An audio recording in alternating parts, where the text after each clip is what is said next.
What's going on? It's P-Rod here, and you're listening to Sports Rat Live on Sports Talk 790 AM and iHeartRadio. Peace. That's right. That's the gold medal winner, P-Rod, right there. California's definitely in the building right now, so we better take it to the West Coast as we ride into bonus time. Oh, yeah. With our good friend Maurice Bobb from Slam Magazine. Always a pleasure, too. It really is. I mean, we've always talked about it for almost 2 years now. We could do an entire show of NBA with Mo Bobb. But we got to get into the meat and potatoes of the Reese Report. And before we do, Mo Bobb, why don't you tell everybody where they can follow you and find you online, on Twitter, on slamonline.com. Why don't you tell the people where they can find your reports? You can find me at Slam Online. My blog is Make It Take It. You can find me on Twitter, Reese Report. And you can just find me anywhere. I'm on MTV, News. He's out in Paris. At Junction Bar. You never know where the international man of mystery is going to pop up next. We're glad to have him right now. So let's get right back into it. And the NBA free agency that is just really going wild. Like I said, we thought it was going to be kind of a quiet period. A couple big names. We're going to make some moves.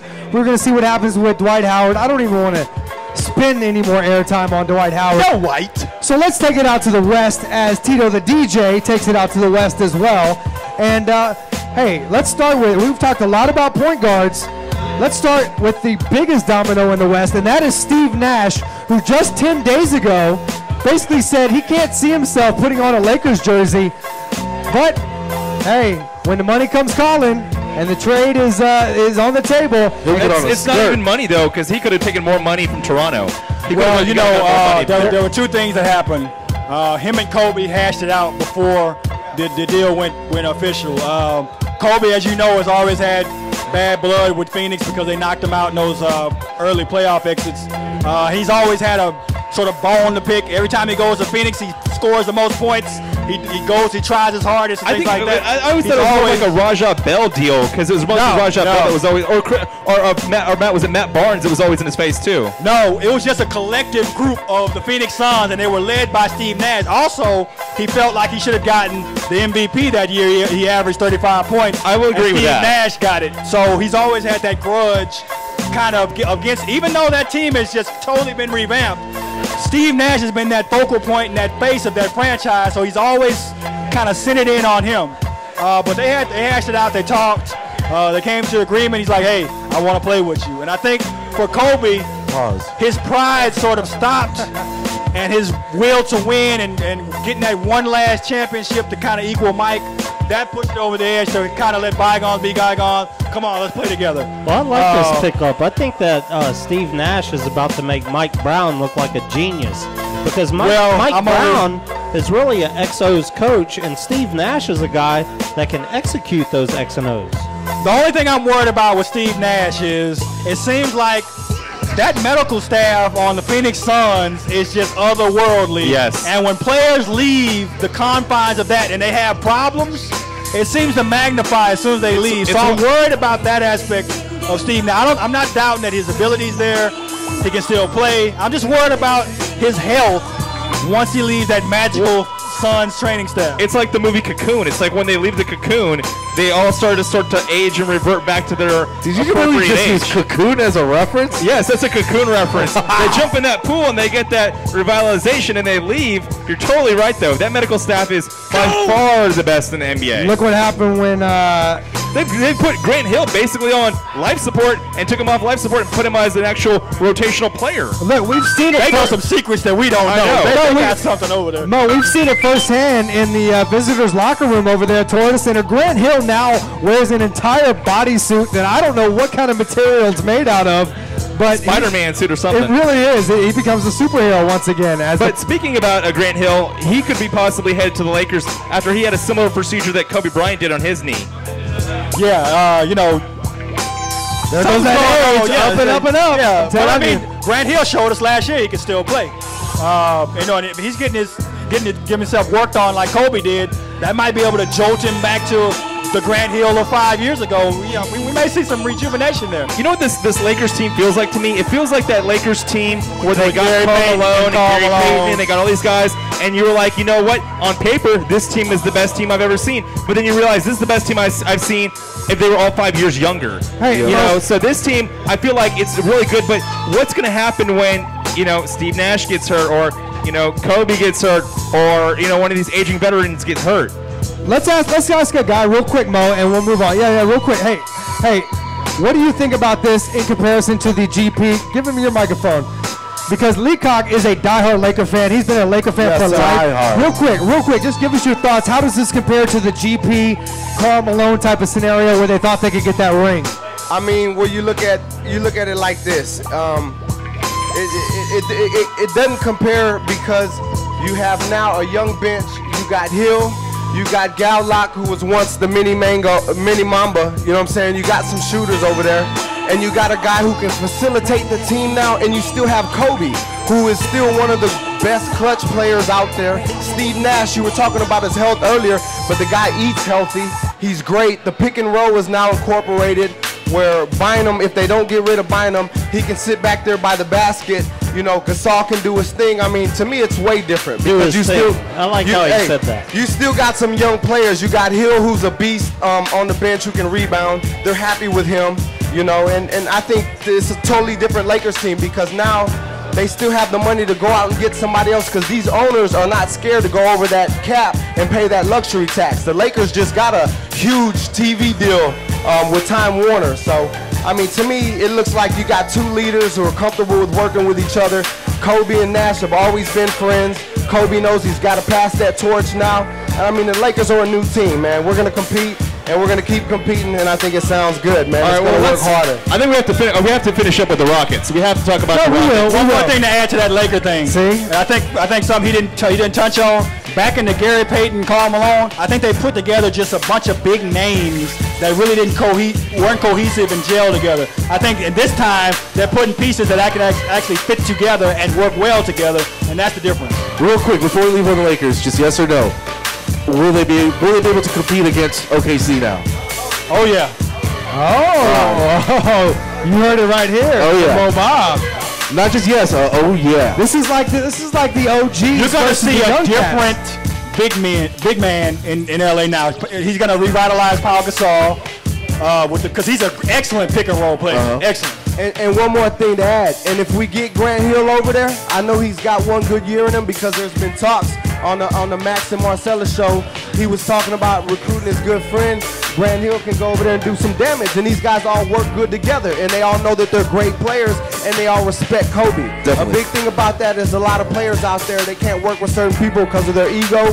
Hey, man, I think these guys are going to put their ego aside, and it's going to be a great year, man. The Lakers are going to compete. I want to see the Westbrook, Nash. Fans are excited. That's what I want to see, Westbrook and Nash. Can Nash hold it? Well, are they going to move him over? When the LA Kings win a title, that means the Lakers better be doing something to get that shine right there at Staples Center. That's right. All right, Andrew, you mentioned the Rockets. Now, hey, I don't think the Rockets are going to be competing with the Lakers or OKC or pretty much anybody else in the West. But, hey, the game's been good, but I don't know if the shine's off the coin for Daryl Morey. But Andrew Martinez seems to like some of the moves that are made, where the Rockets go from having all the shine last week going into the draft with 3 draft picks to really coming off with trading Lowry out of town and having a bunch of big men in camp. Mo, you tell me if I'm crazy. I think that the Rockets, having finished with the 14th pick 3 years in a row, I'm looking for them to do something. Move up, and really swing for the fences, and do get Dwight Howard, or basically bottom out and let's go ahead and tank, and let's go ahead and start the rebuilding process, because I think staying complacent is what Morey hates. I think Morey's gotten tired of that and is really to say, you know what, to hell with it. Either we're going to get really good or get really bad really quick. So I think all the trades they're making right now as far as, sort of shipping, Dragic is now gone, Kyle Lowry's gone. I think we saw that, it's not going to work out between him and Kevin McHale. So I'm sort of interested to see. I think that right now is probably the most interesting time to be a Rockets fan because something's about to happen. Your team's about to get really good and get a big piece, or it's about to get really bad and rebuild. I think what Andrew's trying to say is this mission impossible. It kind of is. they've missed out on the players that they tried to go for. They're going to miss out on Jeremy Lin. That's a foregone conclusion. But they still have some pieces to move. They got too many forwards right now, so they've got to ship people like. That's all they have is forwards. Yeah, they only have 3 guards. It's players like Kevin Martin and all these guys, and hopefully they can get some decent players in return. He may have to just kind of wait till next year, like you said, because he's not going to get any top-tier players at this point. Everybody's kind of playing musical chairs, and the Rockets are still left standing around looking for a seat. So I think they'll be decent. They might even strike 500, but it's not going to be obviously enough to make the playoffs. But they might be decent because they've always overachieved, and I think they'll continue to overachieve. And we'll just wait and see. Are the Rockets fans here in H-Town? And if you're out there, Rockets fans, you want to call in, call 713-212-5790 and give us your thoughts. But I'm going to ask you, Mo Bob, and we'll ask Bun B, of course, the executive producer, are the Rockets fans ready to wait another 3 or 4 years for this Daryl Morey project? No, I don't think they are. If I was a Rockets fan, I'd be tired of it. And I think he's stuck in the mindset that it has to be a center to build around. When we've seen all these teams that don't necessarily build around a center and can still win a title, he's spoiled on the whole Akeem Olajuwon model, the Yao Ming model, and he's trying to do it the same and try to get the Amar Asik. Yeah, exactly. Thoughts on him?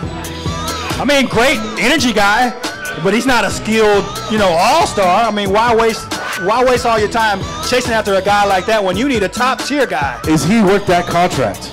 Of course not.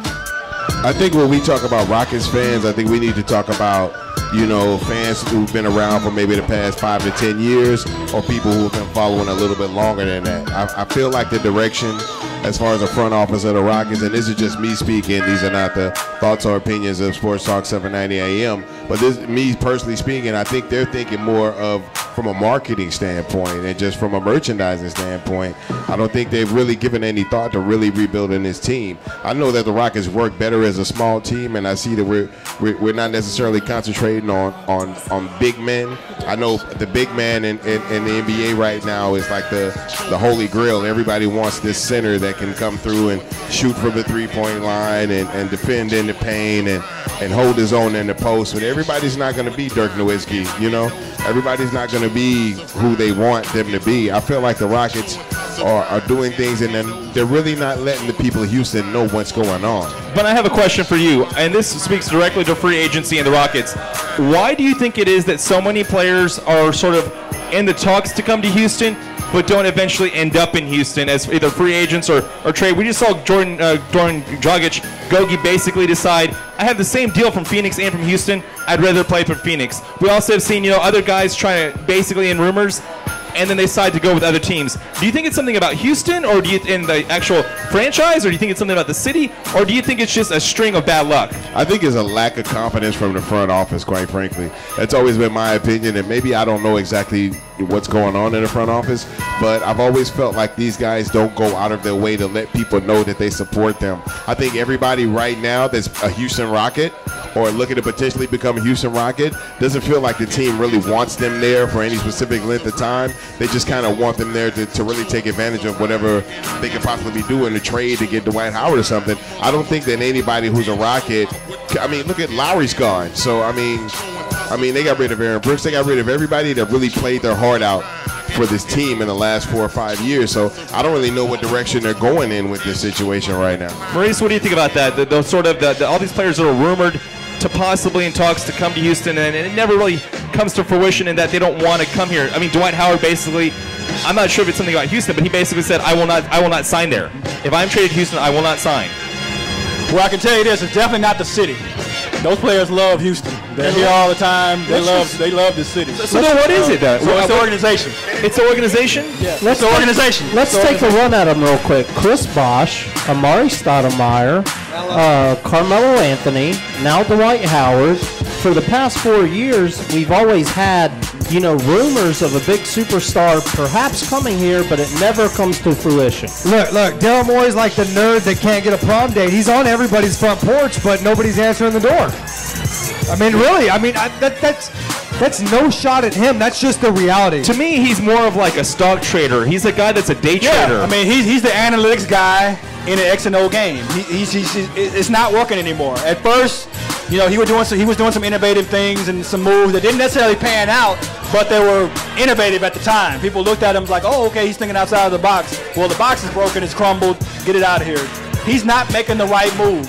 We need to get a new GM in there. Ooh, that is. I heard we. That means H-Town. Houston, let us know. Tweet. Okay, last question. Is there any way that the Rockets can salvage this offseason? Ooh. Yeah, I mean, there's still hope. I mean, I didn't see Steve Nash signing with the Lakers, so anything is possible. It's not over yet. But I mean, you know, like I said, a lot of the players have already made moves and signed contracts. Who's left? Hey, that's a No. One last question. Where does Dwight Howard start next season? What team? Ooh, good question. Good question. I would put. Stay tuned. I'd put it in a percentages. Okay. 50% Brooklyn, 30% LA, 20% still remains in Orlando because they can't do anything. And 5% Rockets. I don't think any 0%. There it is. Do your math. That doesn't matter. Hey, that's something to look forward to as Sports Talk 790 becomes the official home of the Houston Rockets in the fall. Hey, you guys stick around. We got to get to the top of the hour. Mo Bob, thank you, man. Great as always.